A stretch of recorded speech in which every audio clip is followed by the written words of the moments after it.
Hi there, back again. I have another project that I want to share with you. This is a pink and gold mini pocket letter flip book that I'm getting ready to send out to my swap partner.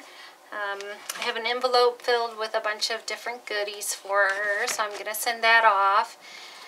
So first of all, we have a paper clip that I made out of my glitter washi tape. So I'm going to just clip that on there, and then I'm going to send an extra straw. That's what I used to make this windmill here, or pinwheel.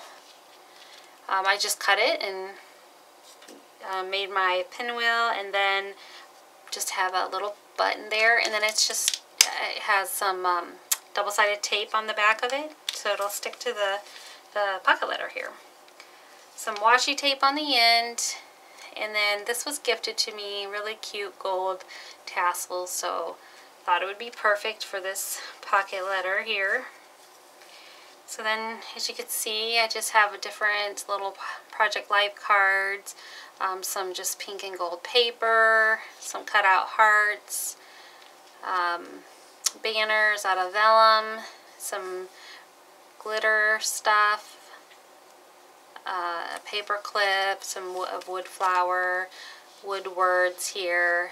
This is an arrow made out of vellum, a heart made out of the glitter, and then this cute little gold leaf there, which I picked up at Tuesday morning. And then on the reverse side here, we just have another little collage. Some of the feathers that I've been making. This feather here is embossed with gold, and then this little diamond was gifted to me, and then I just have a butterfly here, which is on the outside of the pocket letter. So yeah, there's my mini gold pocket letter flip book. So if you have any questions or comments, just leave them down below. Thanks for watching. Bye.